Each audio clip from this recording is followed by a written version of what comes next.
Welcome to a new episode of the podcast Mounds Memory. Very delighted to be here with my colleague Howard Williams. I am Irina Manea. This is a podcast where we discuss the very fascinating and complex world of burials and the afterlife in the Viking Age and early medieval Europe in general in Northern Europe. So I really hope you enjoy this episode as well, because in this episode we will be traveling east. The Vikings travel east. So generally speaking, when we are talking about the Viking Age, we tend to have quite a Western-centered perspective. We're always thinking about Lindisfarne and that infamous attack on the monastery in 793. But new archaeological evidence points out that the Vikings were actually a little more active in the east than in the west. That's why today Howard is going to grant us the pleasure of discussing the Salme burials on the island of Saarema in Estonia, dated to about 750 AD. And here we have a bunch of very interesting stuff, like the first evidence of sail use and navigation technology, as well as some very rich burials pointing to the fact that these people were very active in their trading and raiding activities in the east. So without further ado, Howard. Yeah, hello, and thanks for that introduction. I mean, it's a phenomenon, exciting when we have a single excavation that sort of blows the lid on a new set of debates. One of the things I will frame from the very beginning is that I've been learning as I go with this site over the last 15 years. But I must say that as a British-based archaeologist, looking at mainly the English language reports, we are still a long way from getting a coherent synthesis. So this is my attempt to navigate some of the sources and the reflections that are out there, but I don't feel I've got all the answers. And I think there's an ongoing journey that archaeologists are on in understanding this burial, and I'm not totally convinced by everything that's been said. So what I thought I would do for this episode, because we've been talking about Iceland, is to present you with some of the evidence we have, and they're based on the 2023 fieldwork and catalogue that's been published, and some of the other interim reports. And this is an introductory essay by the monograph is edited by Limby Lugas and Heidi Luik. I don't know how you pronounce that, but I hope that's okay. And it's got an introduction by Neil Price and John Lundqvist, as well as then an account of the discovery by Yuri Peets, and then various specialist sections going through the excavation, the human skeletal remains, the artifacts, and the animal bones for the two Salme ship burials. What we don't have is a full osteological report, and we don't have a full analysis of the relationship of these different elements of the artifacts, the animal bones, the human remains, and the burial sequence. So there's not really what you'd expect in a monograph of a discussion and a conclusion. And I think that this is therefore we have a faint idea about who the people were, though. We do. Yeah. We do. And so where they came from. Yeah. Yeah. And so just for a bit of context, this is the map I use with students that I make myself, just to trying to give you a Norse perspective on the ways east and the ways west, and turn the world upside down, just to help people visualize, I feel, the importance of the eastern routes, which suddenly becomes central when you look at Europe and Southwest Asia from this perspective. And obviously the arrows aren't precise here. It's just to really sort of impact upon viewers and listeners this sense of that the Scandinavian world does, the west side is a secondary element, a secondary component, particularly from a Swedish perspective. It's the links with Gotland and the Baltic coast, with Finland, with the Gulf of Finland, and then the Eastern Way. These river systems that go down the Dnieper to the Black Sea, the Volga towards the Caspian Sea. These are the key elements of the Viking phenomenon as we understand it. And the burial rites have been really important for understanding these communities, their connections, their transitions from the 8th century through to the 11th century. And Salme fits into this bigger picture. So I thought that'd be the first point. I don't know if you want to add anything there. That was just to really sort of set the scene. I've got some other versions of it. There's another one. I was just thinking about Gotland, because it may be the best example that shows like these interconnectedness. this interconnectedness and also the long trading routes, because on Gotland we have like the highest amount of silver discovered in the Viking Age in general. So yeah, it's in Exactly. the vicinity. And Yeah. so if you look at maps like this, where we're going to be ending up is this island here of, I think Yep. you say Saarema, was it Saarema? Saarema, I'm not very sure. Yeah, Yeah. this Estonian island. And hopefully Yeah. already on this big scale map, you can start to appreciate how important this region was. And if we look at the distribution of the silver hoards you were just mentioning, it again emphasizes we've got a heck of a load on Gotland, the eastern coast of mainland continental Scandinavia. But look at this Western Slavic concentration. And here on the eastern side of the Baltic, in the territories that are going to become Estonia, Finland, you see this concentration, and it really brings home the importance of this region as it's going to become for the silver trade, for the fur trade, for the trade in enslaved people, and other commodities, including amber, in the Viking Age. But with Salme, we're not there yet. This is like the prelude to this explosion during the 9th century and the 10th century of these silver trading routes. Silver being the material coming from the Byzantine, but particularly from the Caliphate, into the Viking world. And the silver hoards at least are a clear index of those connections. Nodes in the network that is going to develop later on. These small nodes, And this is from Megi's work, looking at that locality, and here we see the island of Saarema, and how absolutely to understand a northern route that went via the Gulf of Finland to Stora Ladoga, but this southern route that would then head up the Dagana River. This is a territory of different. We have different ethnic groups. There's a general under recognition of the scale of Scandinavian interactions. They seem to be earlier and far more extensive in this area. The historiography is mainly about the wars, the politics, and discussions of linguistic barriers. But we have Finnic groups, the Estonians and the Livs. We have the Curonians, who are Balt speakers, if I think that's correct, on the Baltic coast, the Western Lithuania and Southwest Caronia.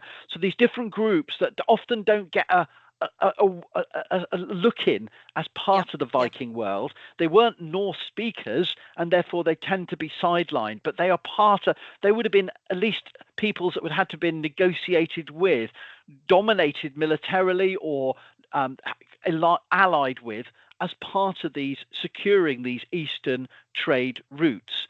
And these groups, I don't have a full grasp of their nature, but I wanted to flag up this is a complex mixture of ethnic and cultural interactions through trade and exchange from Scandinavia into what is to become the area of the Rus. And so you have this kind of various different groups that are the Latgalians, who may be sort of really important in the middle area between these other groups. And the timing of the Salme graves is before perhaps these trade routes really blew up, but we do know these trade routes were there from the Bronze Age through the Iron Age. No, it's not as if these groups had never. There was not a sort of encounter moment, like some kind of colonial. Oh, look, there's lands to the east. These peoples around the Baltic would have been well aware of these connections through many, many centuries up to the Viking Age, and that's just to really give you that sense of what's going on before we look at these really special finds, the Salme boat graves. And perhaps a quick Google search will give you these iconic images, the 3 stages of the excavation of Salme II here. One of the sword hilts with this style to animal art, really striking, that we find not only in Scandinavia but in Finland. It's a very distinctive or Merovingian era or Vendel era in Sweden style, and a sort of the 3-dimensional sort of reconstruction of the burials. So we're going to come back to this, but this is sort of this is what people think of when they think of these amazing finds from 2008 onwards from the Salme ship burial. So I thought I'd just give you a quick introduction to what these finds are. And we're looking at finds that were first excavated in 2008, then that was Salme I, and then Salme II in 2010 to 2012. And we're looking at 2 pine clinker ships that were used as burial repositories, as they were used as a funerary space.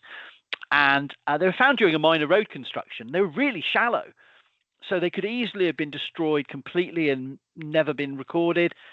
I'm really disappointed by the state in which they were found, particularly Salme I. But the important thing is they're really a rare survival. They're dated to around AD 750. They could be up to 800. It's not that clear. As people are being quite definitive about this 750 date. I mean, 750 to 800, okay? They may be from the same event. If they are from different events of burial, that's really difficult to understand unless there was a tradition of burying people who died violent deaths in the same spot over time, which is not impossible. So again, people being emphatic that these 2 ships had to have been buried as a result of the same violent interaction isn't proven, but it's likely that they're from the same event. That's all I'll say. And the way that they've been framed is these are Vikings before the Viking-age. The Viking-age traditionally seen as starting AD 793 with the raid on Lindisfarne. That's a bit of an arbitrary number. And archaeology has been arguing for decades about whether the Viking-age could be seen as starting earlier. Raids and settlement into the North Atlantic, the Faroe Islands, the Outer Hebrides, Shetland, Orkney. Could there be earlier interactions? And debates have raged. Or just seeing it as a very large phenomenon, because we know about this from the Merovingian age and even from the Bronze Age. So it's like one big continuous phenomenon with outbursts in different ages. Yeah, exactly. But it certainly, Salme helps to, formalize the thinking that's long been trickling away, that the East is where things kick off and the West is a sort of response, is a sort of shockwave through from what's going on in the East. And I think I think that's where we're at the moment. And Salme is the Salme ships help to articulate that. So we think they were about 150 meters from the Iron Age shore. So this is a deliberate burial. They didn't just like crash here and everyone died. This is a formalized ritual process of these ships being dragged from dragged from the. It's estimated about 150 meters, but we don't know. The shoreline will have shifted because sea levels are changing, land is rising here, so that the historic seashore would have been closer than it is now. But the report says 150 meters, and I think that helps you to think that this is not a dramatic ridge, but this is bringing them inland to a formalized space where they can be treated with some kind of ritual practice. So the ships are being drawn in and a funeral goes on, and they're filled with sand. I'll come back to whether they had wooden chambers, but they do think that they were, as in parts of Scandinavia, they were ships used as burial chambers, so some kind of roofing. Even if it was just a low makeshift shelter, there was some kind of structure to control them. But we don't know whether they ever had burial mounds, large burial mounds raised over them. They may well have had. And eroded with time. Yeah, but we don't have any demonstrative traces. I don't think even the excavation size is wide enough to have found if there was a large ring ditch. But a mound that was scraped up wouldn't necessarily leave a ring ditch, and there was no surface traces. So I don't think we know there was any burial mound. But as you can see, they were quite close to each other. I don't know the exact distance, so about 45 meters from each other. And they see the argument is based on the ships that their prows are northeast. I'm not totally confident about the evidence that they've presented for that. But I defer to the report. I'm not an expert in the ship technology, but these are stern to the southwest, prows to the northeast. That in itself is interesting and deserves further comparative work because it does match with a lot of Vendel and Viking period or Merovingian and Viking period ship burials we have from Scandinavia. But that's interesting itself. And they don't go into it in the report, and it's very frustrating. There's no real analysis of the microtopography to see if that also responds to the lie of the land, whether they're following a contour. That's stuff that was really frustrating for me not to see addressed in the report. But it's important to remember just how shallow. I mean, this is just how you can see the topsoil here. Yeah. I mean, I haven't got the the exact stat from the report, but we're looking about 40, 50 centimeters down, Yeah. and you're onto the ship burial.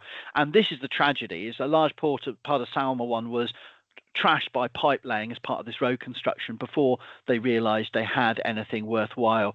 But so it was, to say it was damaged by construction is an understatement. It was the heritage professionals that were consulted thought they were dealing, because this area was, I think it was 1944, towards the end of the Second World War. This was a focus of Soviet-Nazi direct conflict in this area, and they assumed that anything found would be related to the Second World War, and they didn't think anything was relevant, even though they'd found human remains, which begs questions about why they don't think Soviet or Nazi bodies were worth excavating. But that's an issue for the Estonians to think through.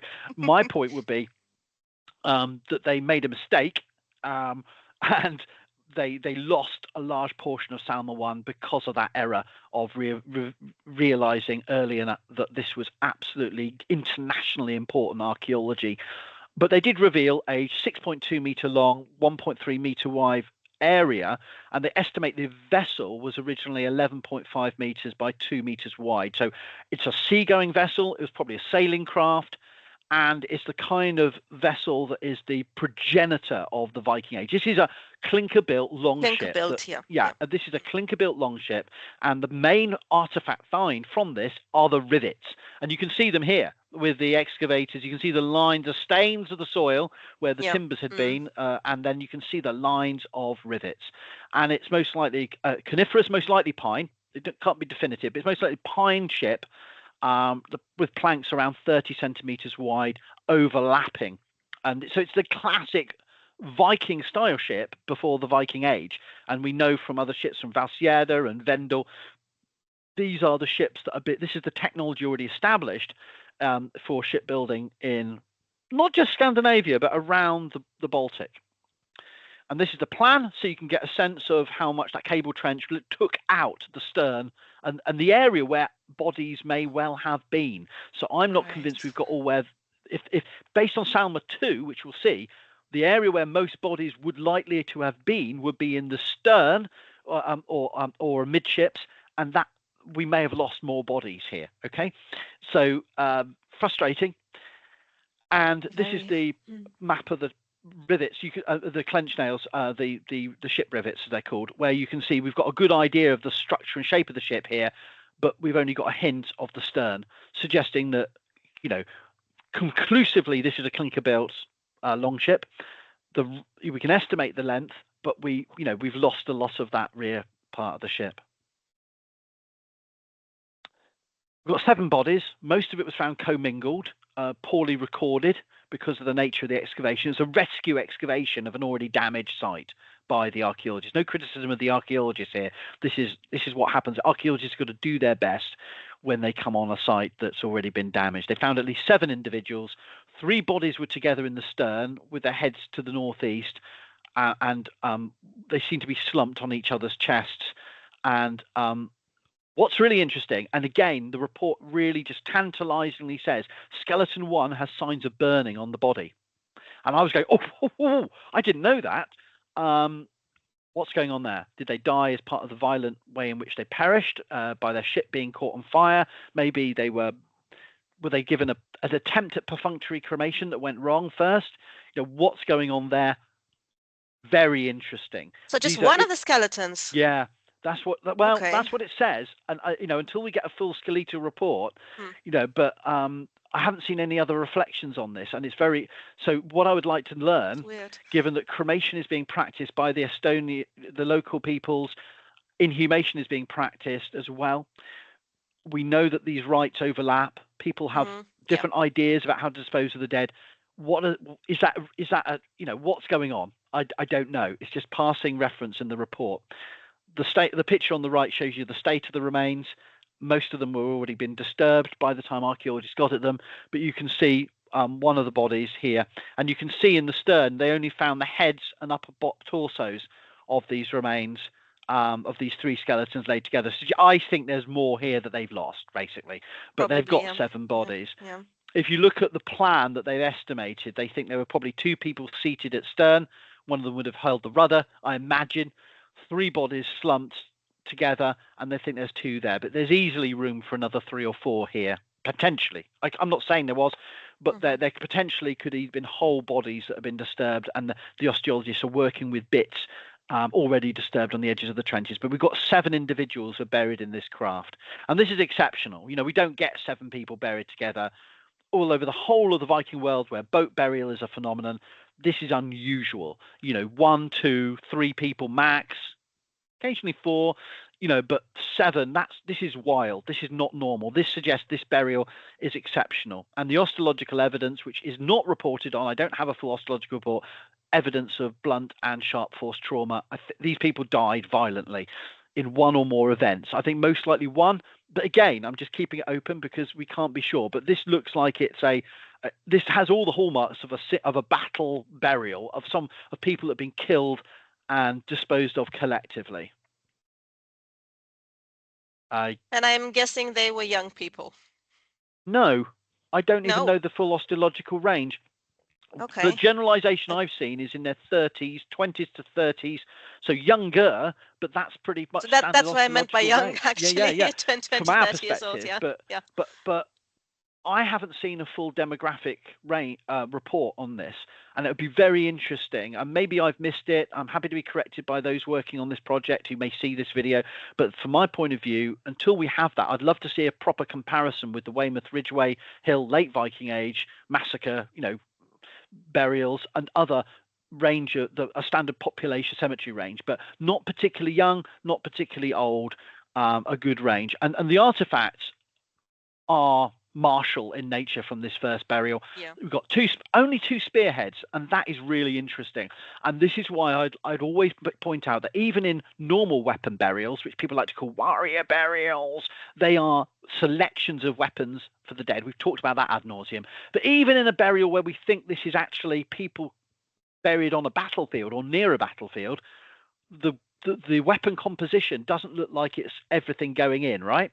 So having only 2 spearheads, I can't believe that is any Iron Age, early medieval warrior group would be going around with only 2 spears. 2 swords, fragments, a sax blade, an axe or chisel, 3 arrowheads, shield rivets and bosses, 13 knives, 8 whetstones. After the ship rivets, the biggest number of items, artifacts, human-made artifacts, are gaming pieces, bone gaming pieces. Probably 51 from whalebone, right whale, smaller whale species. 21 the femoral heads, the femur heads or femoral heads. This is the of cows, cattle. So they're using the natural shape of the like we have in our femurs. Our femur comes up into our hip, and you've got that big ball joint that we always see on skeletons. Well, cattle have that too, and that's what they were using as gaming pieces, as well as 3 deer, most likely red deer, but they could have been elk, and antler dies. 4 combs, fragments, but 3 combs. I mentioned the whetstones earlier. I said that twice. So yes, a limestone block and 4 flints, flints for lighting fires, and the ship rivets, as I said. So this artifact selection speaks absolutely masculine, martial, warrior identity in death or something like that. Sharpening knives, sharpening weapons, bladed weapons, combing your hair, and a few other objects we're not quite sure of, but shields, spears, swords, saxes. Saxes are the one-sided, slightly shorter swords. It's a term that is a really annoying term. Skrama sax you hear in different sources, but basically it tends to be used for single-sided sword blades or long daggers if you prefer. But just to show you some pictures of some of the finds from the report, what's really clear, and another thing that's not properly reported on, is the scale and character of weapon damage, because clearly these weapons have been ritually killed. So you can see that doesn't happen. You don't.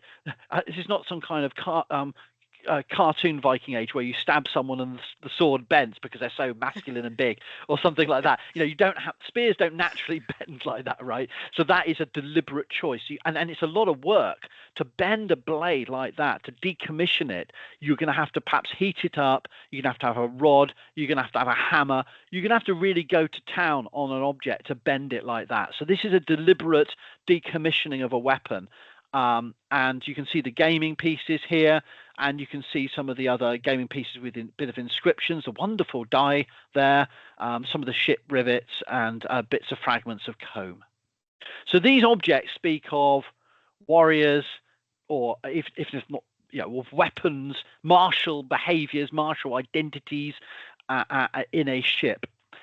And here again, the bent items, bent blades, and other elements, and of course the distribution through the ship of an. I should have mentioned there's also an axe, but this doesn't feel like even though there's disturbance, it doesn't feel like we have every weapon they had. These are selections of objects placed with the dead in a perhaps a rather rushed scenario of dealing with those who have fallen. And gaming piece is an important aspect of ship mariner life and home life. Everyone was playing games. The idea we've had circulated by certain archaeologists that playing games is all about being a warrior is nonsense to my mind. I think this is about a more aristocratic, or just a more, a hall life, a life around the hall. I don't personally think that you have to. It's all about military strategy, but of course these games are framed around combat. I think all these objects kind of mirror a professional military elite that was involved here, and they were likely trying to construct a similar identity in the afterlife as well by choosing these objects, to show some kind of military and political legitimacy of the group. And they're killing animals too as part of this funeral. Yeah. So we've got 2 calves and 1 calf or heifer, and a young animal and 2 adults. So 6 cattle. A minimum number of 8 sheep, including 1 lamb, was sacrificed, and 1 goat, at least 1 goat. Goats are difficult to identify, remember, and 2 pigs. At least 2 pigs. These are minimum number of individuals. So this funeral involved the sacrifice of at least 6 cattle of different ages, 8 sheep, 1 goat, 2 pigs. Were these animals on the ship? On that ship, I doubt. Are they acquired locally? There's a whole question there. And there's also birds, and we're going to come back to this with Salme II.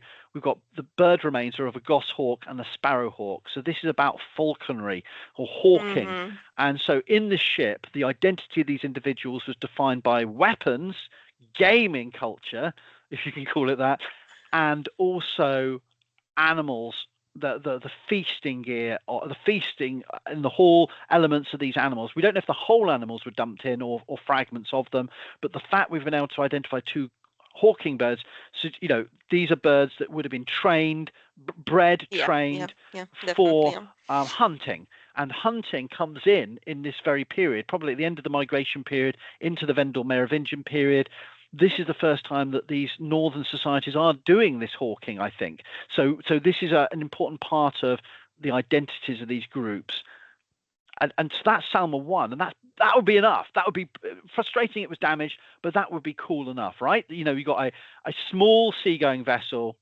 Again, I'll come back to this, but unlikely these were the only vessels on an expedition, right? These must be a fraction, 1/10, 1/8, 1/5. We don't know, of a larger force, because people had to survive to do the funeral, whether it's a mixture of locals and there's some kind of compromise, some peace arrangement. But that would be cool enough. That's pretty striking, and that would be headline news if it was, and it was headline news in 2008. But then in 2010 to 2012 they found Salme II. And this is a bigger vessel. So this is up to 17.5 meters, 3.4 meters wide. This is a bigger vessel. This is, in Viking-age terms, I have to remember, this would be called a small to medium-sized vessel. So it's not big, it's not vast, but it's seaworthy. The other ship could easily be a tied to the back, sort of your backup ship. I can't remember the word, but the supporting vessel rather than a principal seafaring vessel. You'd want many people in for over choppy waters. This would be the vessel that leads. This is a proper seafaring vessel, sailing ship. We've got granite stone that may be an anchor. And what's here is really eerie. 3 layers of skeletons, 34 individuals in the stern. 7 in the lowest layer, 5 with heads to the southeast, 2 with the heads to the northwest.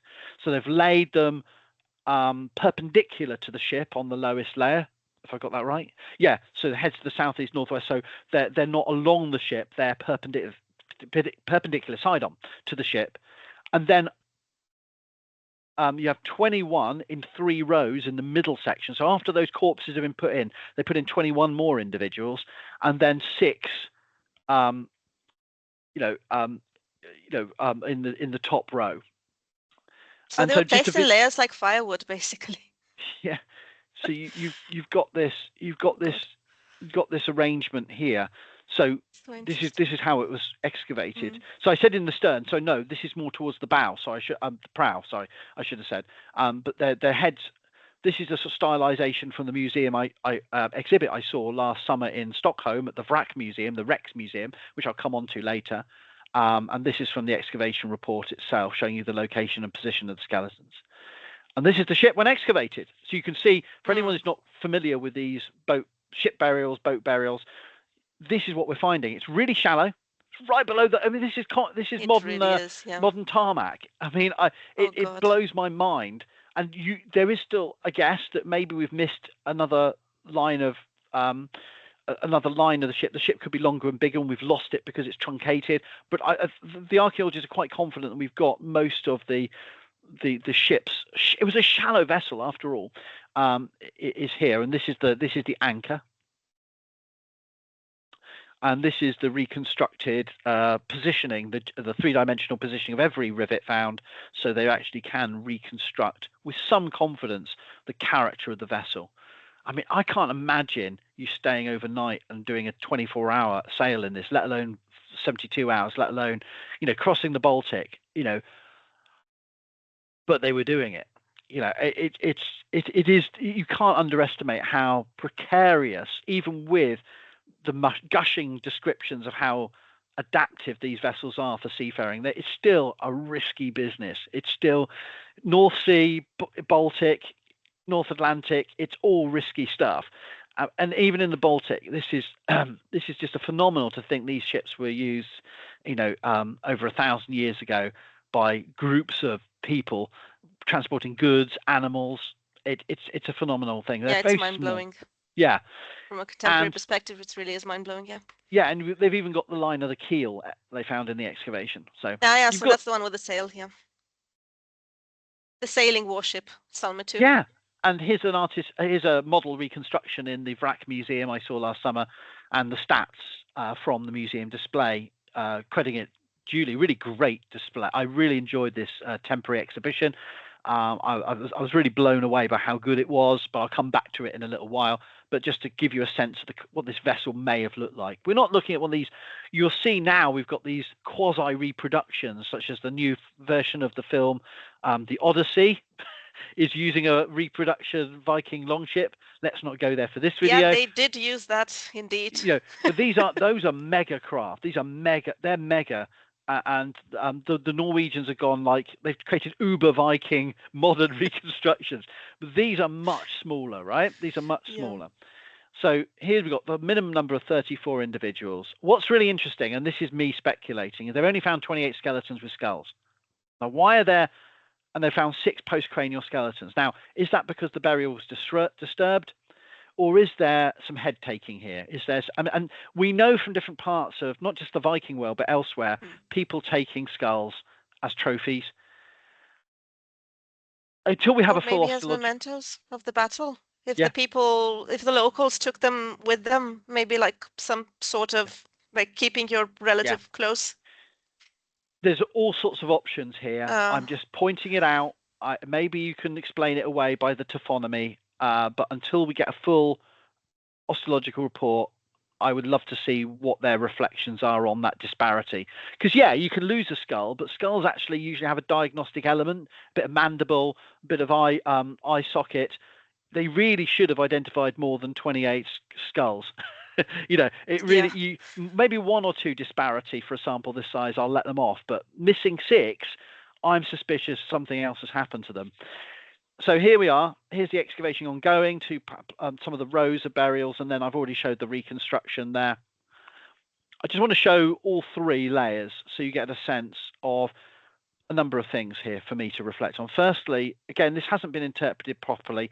The lowest layer is really interesting. So skeleton 23 is on his own. And I haven't seen the osteological report, but everyone's assuming these are all sex estimated male. But this guy, so that's why I'm using that language, just if anyone wants to nitpick that, that's fine, but we don't have any evidence of women here in cultural or biological terms at present. Okay, that's what I'm saying. It's not my bias. That's what the data seems to be telling us. But this guy's on his own, and he's separate from this lowest layer. And then this other group are, as I said, perpendicular to the line of the ship with heads at either side. So they would have been laid in the ship either way. Why?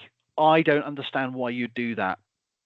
A really interesting choice, because they're almost stacking these like logs. It's really interesting. How are they thinking about doing this? No one doing this, and this is important to say, no one doing this probably ever has had to do this grisly task before.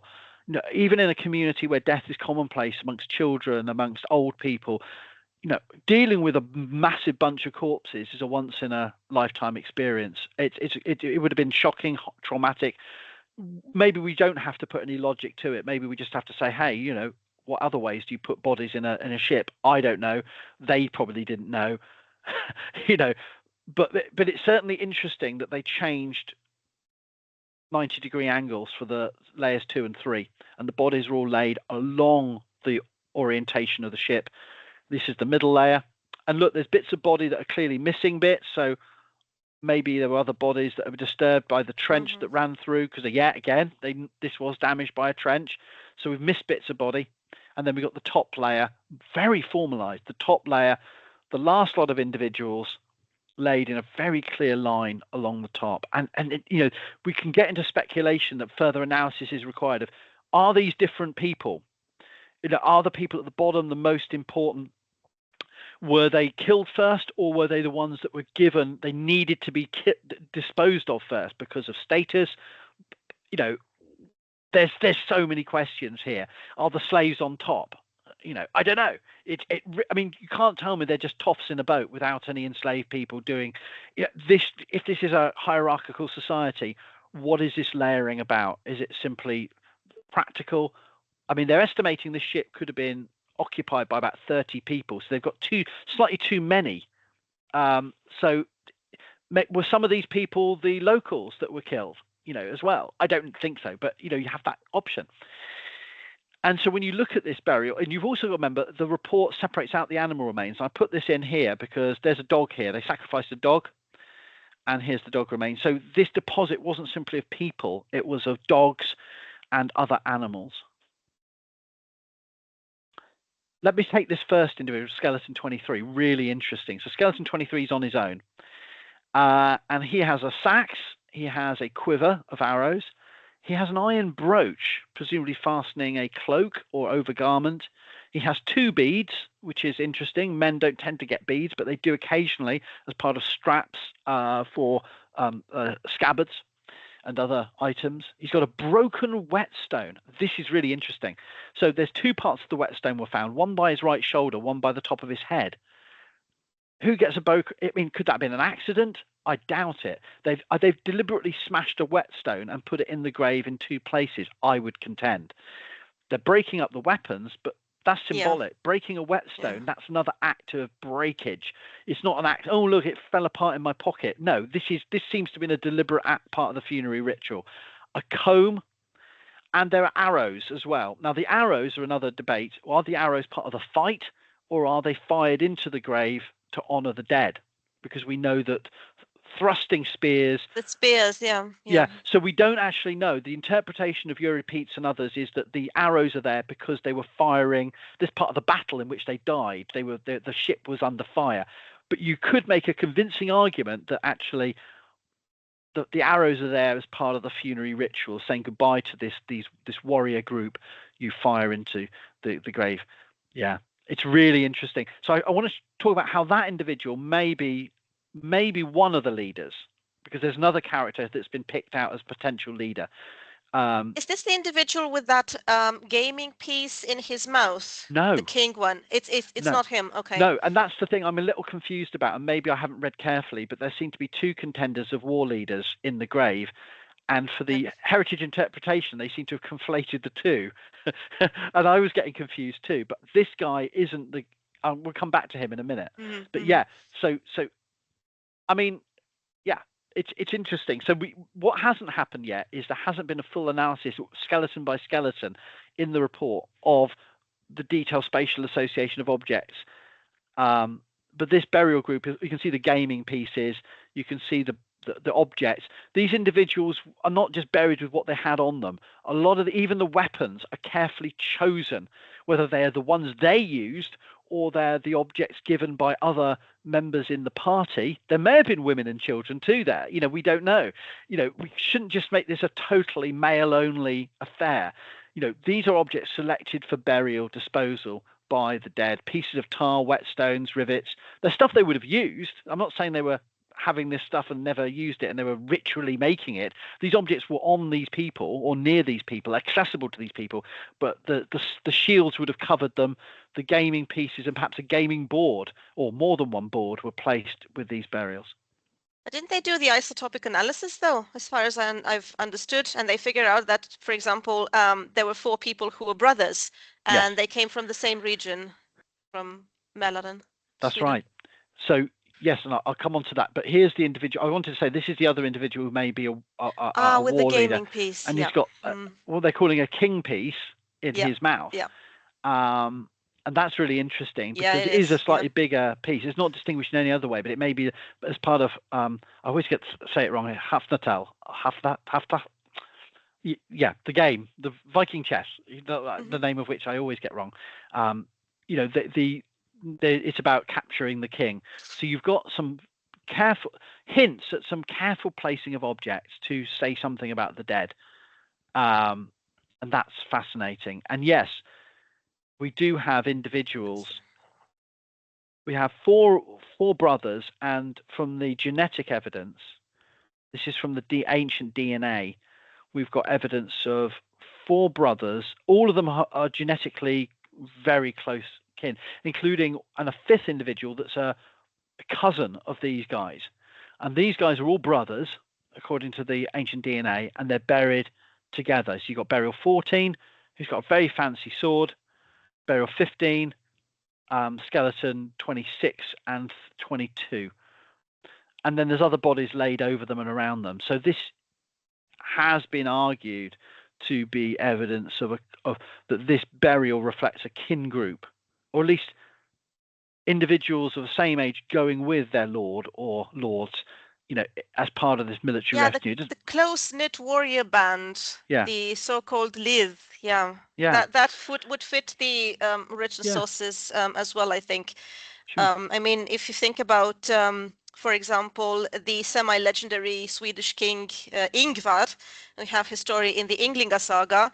It is described that this king was conducting a raiding expedition in Estonia, and then his group was killed and buried by the sea. So maybe a slight connection there. At any case, perhaps the 30th century author did remember something about an expedition hundreds of years before. We also have the Ingvar runestones depicting a similar expedition. So yeah, something was definitely going on with this sort of like close-knit community of warriors.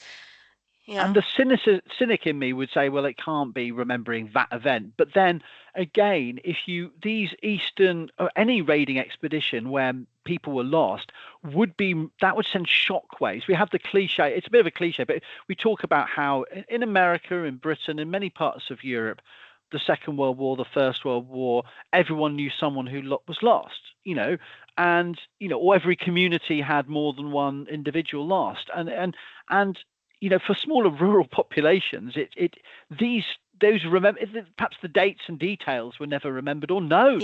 But the stories of losing 4 brothers, sort of Saving Private Ryan type evocation, it's very sort of valorized and stylized in our pop culture, our Western pop culture. But still, it's not implausible an expedition that went wrong.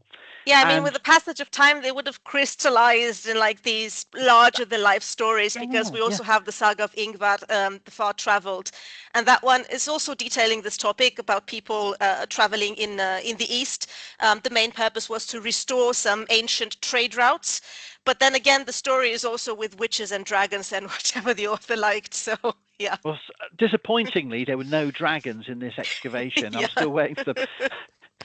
But just to give you a quick flavour of the artefacts from Salme II, we've got 245 gaming pieces, 4 antler dice, 3 whale tooth dice, 18 swords. I mean, that's a lot. So, I mean, that is, we're talking high status, and then up to 26 saxes. So this is prestige weaponry, both in terms, I mean, having a sword in itself, let alone the quality of the sword. But this is not normal. This is, I hate to use the phrase high status, but this is not a typical community. Not 18 knives, common standard objects, 2 spearheads again. I mean, is that coincidence?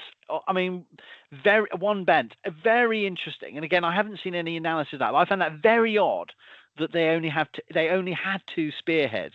So I find that the selection of the swords and saxes, which are much often in later sources tied much more closely to the identity of a warrior.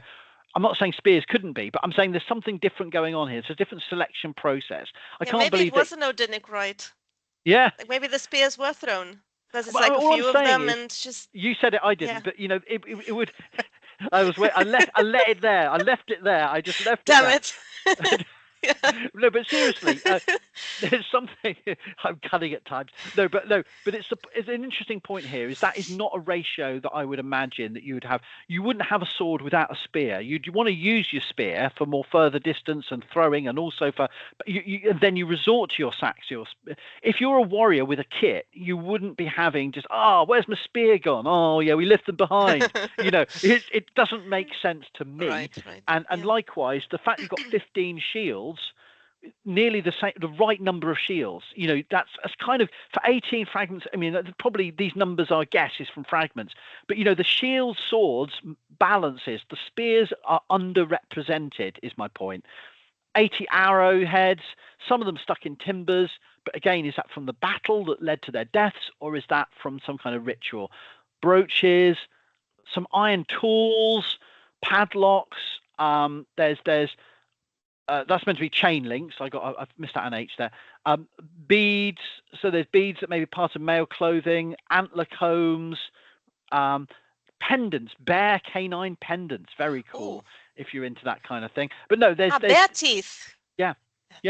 So there's again.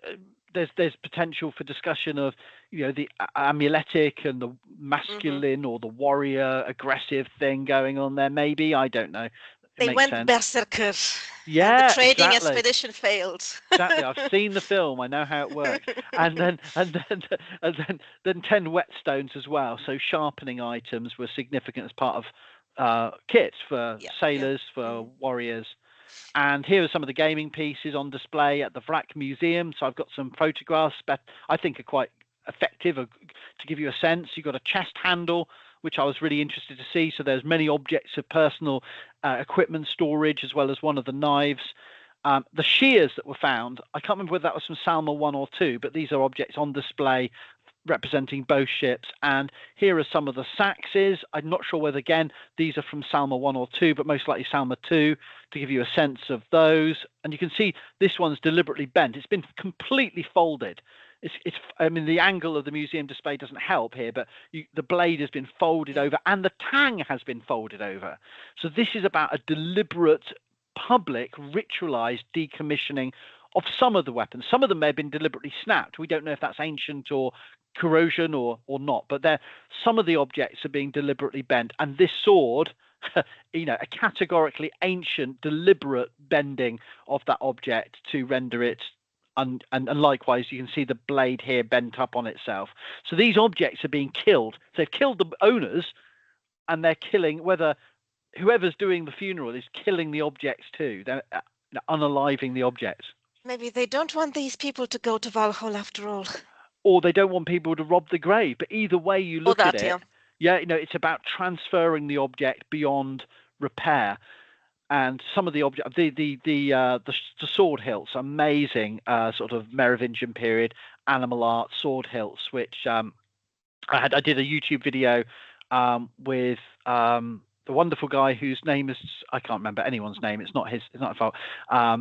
who's done an artist reconstruction of the decoration on that, and it's amazing work. And just to give you a flavour of the sword fragments, the shield bosses fragments, and some more of the saxes. Another close up from the museum exhibition. This looks like it's deliberately been smashed in.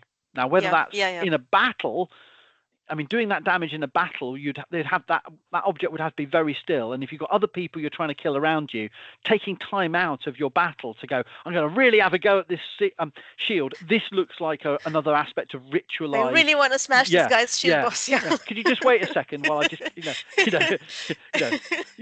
imagine sort of your stand still a bit. Lord of the Rings style battle. Oh, that shield! I'm really going to have a go at that. Well, while these. No. So I suspect this is not, oh damn, he's so tough, he's broken the shield boss. So this looks like it's a deliberate action. And I mean, some of the elements of the sword hilts, these are not just weapons of war. They are status symbols. We could go on about this. Scholars talk about this all the time, but when you see items like this from Vendel and Valsieda, the boat graves there from Salme, you're dealing with an aristocratic elite who are using these weapons for displaying their identity, for giving these items to down their own lineage, but also to retainers, to construct and reproduce social political bonds and the identity. So it's all and this stuff. I love these items. I can't remember their name. These are symbolic sword rings. So these are from the. So this is a sword ring that is in the migration period. They are rings that are on the sword, but here they're completely just a block. But it's a skeuomorph, not a skeuomorph. It's a skeuomorph by this point, because what you're doing is skeuomorph would be rendering over into a different material, wouldn't it? So this is a redundant, a vestigial design element that has no function, because that ring is not free moving. It's so interesting. Yeah. So by the Vendel Merovingian period, they've got these elements on the swords, because a good sword needs a sword ring, but you're not actually adding a ring on as a loop. It's absolutely amazing things. And so in the museum exhibition, they're talking about this grave of a skeleton with the gaming piece in the mouth here, and possibly suggesting this could be one of the leaders, or and he had a distinctive problem with his cervical vertebrae, so he was fused, so he had a very distinctive gait. Everything about his body would have looked different. This may have been a disability in modern terms, but it may have been a mark of a different, may have been seen as just made him distinctive as a personality in life. Really interesting stuff. So, yes, I talked about the bead. I was going to come back to that again. But there's animal sacrifice: cattle, sheep, pig, dog. The bears we talked about. There's weasel and vole bones, but they may have been intrusive. I'm not sure if they're sacrificing voles that size. I think these are more likely burrowing animals. But they've got horses in Salme II, which they didn't have in Salme I. So the scale and character of the horses bone has been debated, and whether it's part of the original burial. So I'll leave that hanging. But we've also got more falcon bones, at least a peregrine falcon, a goshawk, and possibly a saker falcon, and a range of other birds. They're sacrificing cormorants, geese, mallards, other ducks, hens, so chickens, gulls, guillemots, and doves. So they're not. And we have this in some of the cremation burials from the Malaran area, from the Vendel period or Merovingian period, that they're not simply sacrificing animals used in hunting, but they're sacrificing animals of the hunt, the animals, the game. So the burial here might be mimicking, even if this is supposed to be a battlefield scenario, they still seem to be honouring both sides of the use of weapons, the hunting culture of the falconry, as well as the warrior identities of these individuals. So remember, our idea of warrior is not the same as anybody else in the past idea of warrior. And what makes a warrior is your effectiveness in performing your use of weapons in duels, in games, in hunting. as well as in actual combat. So, actual warfare scenarios. So, and there's also fish. They found evidence of fish remains. So they may have been sacrificing entire meals with the dead. It's very interesting results. And because fish bones are often missed. So this is like a sort of like a theatrical Yeah. representation of a hunting scene combined with a feasting scene. Exactly. So these funerals That's are performances awesome. in which they Yeah. are evoking martial lifestyles, hunting lifestyles, um, everything in the hall and all that's good in it, and everything in the world that's good in it. It is a Yeah. microcosm, I think, is what they're doing. They're stylized microcosm, and they're probably thinking about the stories of the gods and stories of whichever gods or versions of the stories they had available, as well as their world. In these performances, they were probably performing poetry and as well. And so I don't think these are short, perfunctory. Let's put them in the grave and honor them as the ancestors, but quickly we've got to get on to the next scene, like in a film version, where you just go, we shall honor the dead, and then right, let's get on with it. Let's go and fight another battle. These would have been perhaps slow-paced ceremonies over multiple days. So where do we take this? Well, Neil Price and John Lundqvist, in their introduction to the monograph, say this is beyond doubt Scandinavian. They are very emphatic. These are Scandinavian burials, and it's part of really early evidence of these entangled links between Estonia and Sweden and Scandinavian maritime connections. All men. Raiding began before the 790s. Who knew? It's not really a revelation, but it really firms up that there's no arbitrary date for the beginning of the Viking Age. They actually are very specific and enthusiastic about linking these individuals to the upland region, and the stable isotopes, which I'll come on to, do seem to argue for Lake Mälaren as a possible origin point, with 4 individuals possibly from Gotland. But I would also qualify that by saying that they could also be from southwest Finland.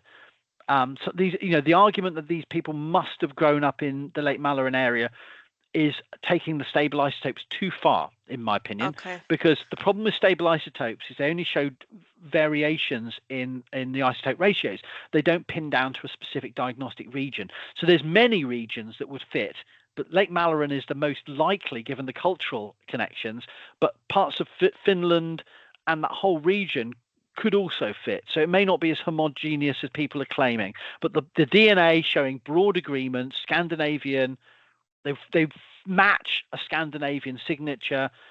So I'm not disputing, but I'm not as emphatic as Price and Lundqvist would be about this being all from, even if they did, I mean, they even go so far as to say, Neil Price says, if they weren't the people who were also buried in the Valsierda ship burials, they would have known them.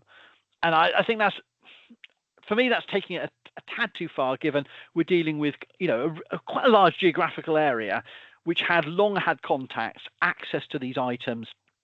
They weren't all ethnically diagnostic of one region. So I would be a little less emphatic than John and Neil about this. But still, the connections are with the Mälar Valley with central Sweden. Yeah. And insights into the death rituals, because this is an adaptation, isn't it? This isn't a typical funeral. Ships, wooden chambers covered by sand and stones. Yeah, but for so many people at the same time. And Price and Lundqvist would say, there's a backdrop here. Dynastic hierarchical societies expanding with warband retinues, long-distance trade contacts, claiming descent from the Aesir gods. That's Price's sort of vision of these elites. And they are starting to raid and trade.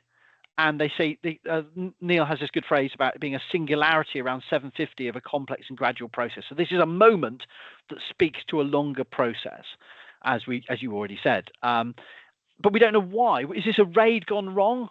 Is this a trade or diplomatic mission that went wrong? Is this typical of aggressive interactions between the Estonian or Proto-Estonian peoples and different Scandinavian groups, or was this a rare moment where things hit fans and everything went wrong? Too much mead or ale was consumed, and like the scene from the Finnsborough battle in Beowulf, where a battle ensues, and then you have to spend months trying to negotiate your way out. There's there may be deep kin ties. There Yeah, may be I think it's more typical than we might imagine, because sort of like the same argument was made for the Western expeditions a while ago, and then if you look in the Anglo-Saxon Chronicle, you're going to find that episode from 7, 8, 9 when the reeve in Dorset is killed by that group of Viking traders, and that actually comes across as a surprise, because the expectation was these people came to trade with us, but now they killed the reef. So I think they were quite familiar with these people and their activities in both the regions. Yeah. And let me just problematize it a bit more by saying, who killed them? Was this friendly or enemy territory? Why would and also this could very easily be Scandinavian on Scandinavian violence. Oh yes, we don't have this the way it's been characterized as locals versus Vikings. That's one option, but there's other options. Why were they never robbed? Why were these burials never robbed? Because many burials are robbed, and particularly if it's enemy territory, you're not going to be able to do this without concession, permission, respect of the local people. You can't do this quietly. They're doing a big performance here. So for me, this speaks of a much more complicated negotiation of funeral, alliance, and maybe it's violence by one group of Scandinavians against others rather than anything to do with the locals. We don't know, but it's worth keeping the options on the table. We don't have evidence of the detail of the trauma and the traces of the violence published, to my knowledge. The arrows, Maggie says maybe we're looking at ritual rather than warfare. Yuri Peets is arguing it's the violence that led to the battle. And who buried them? Could the locals be part of it? And we have a tradition in the region of funerary houses, of collective burial. Right. So could we actually argue that whoever's doing the funeral, it's actually not all Scandinavian boat burial? This is actually, as Price and Lundqvist concede, this is not so much boat burial as mass burial. So characterizing this as pure Scandinavian imported practice, until we have more of them, we could actually argue this shows local influence as well, the idea of burying the dead together. It's really especially interesting. If you think about the bending of the weapons, I mean, that would make more sense if some people that were not connected to them wanted to like ritually kill them, like in the whole context, like sending them away, not to Valhalla, someone else, someone that cannot cause any more trouble. And if I'd like to conclude with some pop culture references, because already this archaeological discovery has directly informed our pop culture.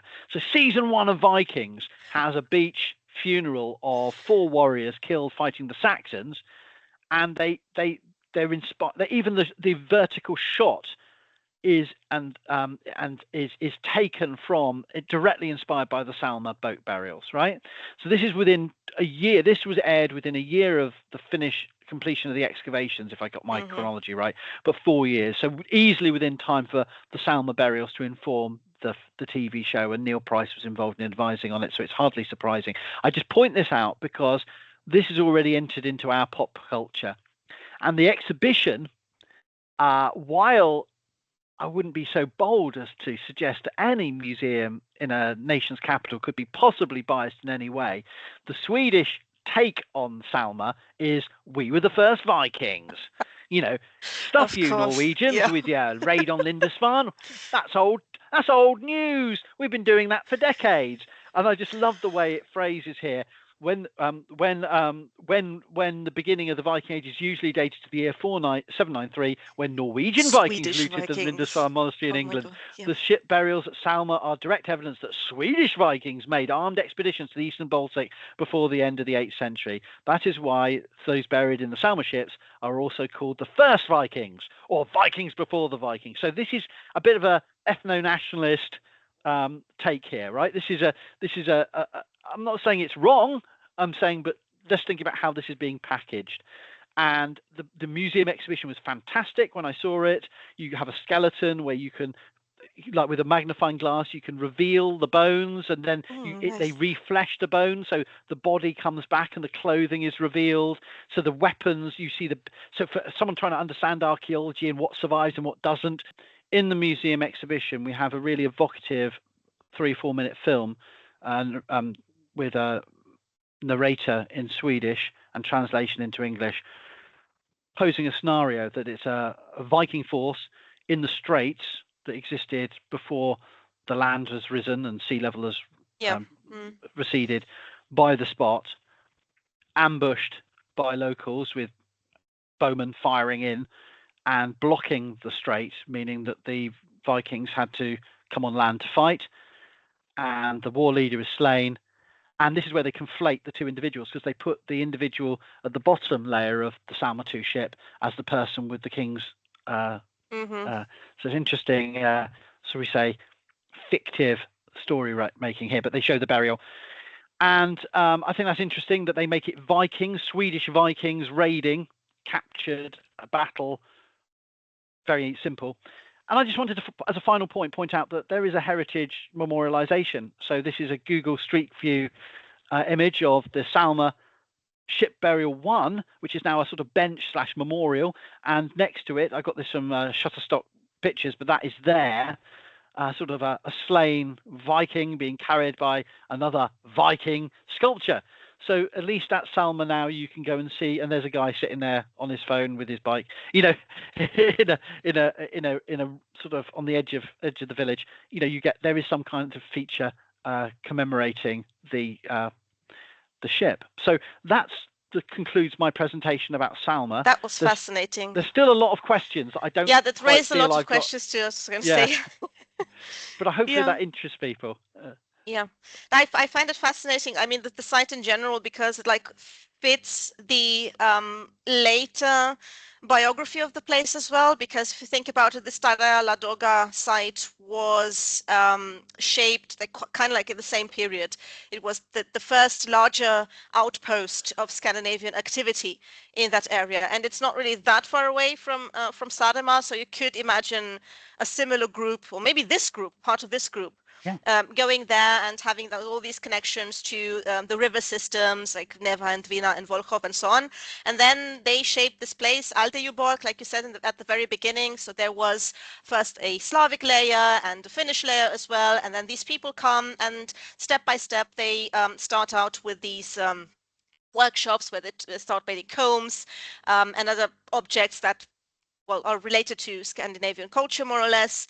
And what's interesting about this is that for 150 years, there was no military activity in the area, in the sense that the fortifications, they are erected later on.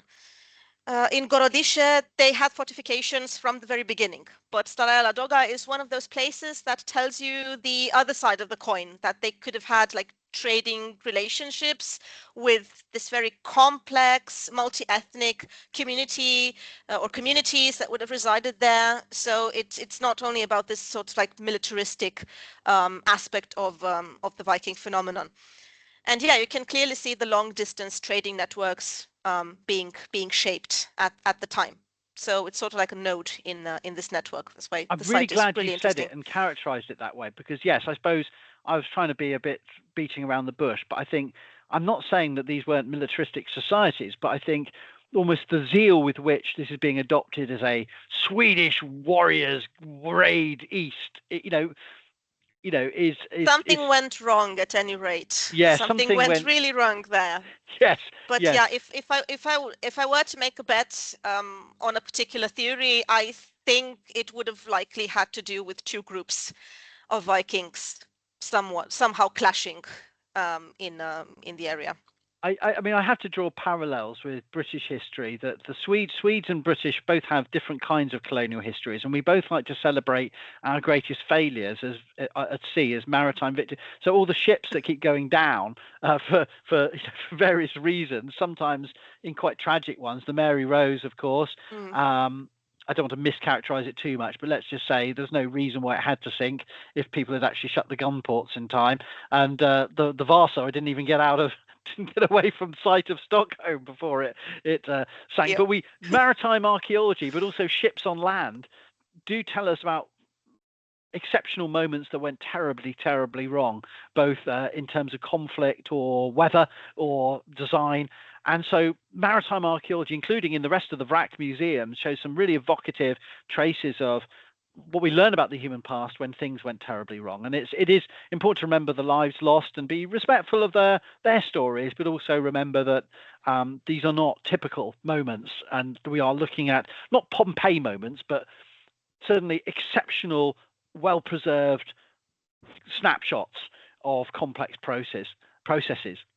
Right. And in a similar note, we have the example of Ingvar the Far-Traveled mentioned before from the 11th century. So it's not the 8th century, it's the 11th century. But this is also a very interesting story because in the end, you have like 30 monuments erected in honor to commemorate the same expedition. Yeah. And they are elaborate monuments, and some of them even include very rare verses. Like there is one, the Gripsholm stone, and it says something like they traveled valiantly to find gold in the east, and then they were given food to the eagle, or something like that. So that's something that was a tragedy for Ingvar and his whole group of warriors, his whole war band. So it would have remained imprinted in the memory And of they the almost community. like bookend the Viking-age, Salme and Ingvar's raid. They've got either end, aren't they? And those eastern, the eastern journeys, and the risks were many. And whether it's by direct violence or all manner of logistical problems and wrecks at sea, and perishing in one of these raids and women must have been there too. And the other thing is, that's why I'm really reluctant to characterize this as all men on a boat, because unfortunately, if they lost, women and children might have had much more dismal fates than death, or they may have been able to negotiate themselves into those groups or back home. And it doesn't even mean that most of the warriors died. It may be that there's a situation where a large proportion of them, nobody fights to the very end outside of these TV shows. And if enough people have been killed at that scale, there must have been many hundreds more warriors involved who decided, no, I'm not going to die this day. Odin wants me to survive. I saw that raven definitely was speaking to me and saying, there's a way out here. You'll be in a different saga. There's always a way of sort of justify it to yourself. I live to raid another day. Yeah, live to raid another day. But you know what I'm generally trying to say, that there must have been a broader complexity behind these events that we can't reconstruct. So I would we must display caution in jumping too precisely and emphatically into a nice simple scenario. Vikings raid, all die or most die. It may be much more complicated than that. Yeah, the truth is always more complicated and more interesting. Yeah. Thank you so much, Howard, for a wonderful presentation. Thank you. Thank you to all of us who watched or followed or listened to this show, and we would be glad if you supported us on YouTube, TikTok, or wherever you get your podcasts. Thank you so much. And you've also got Substack as well, haven't you? Oh, yes, I do have a Substack, yes. So you're on TikTok, Howard is on TikTok, Archaeodeath. You can find me on YouTube and Substack. Thank you so much, and until next time.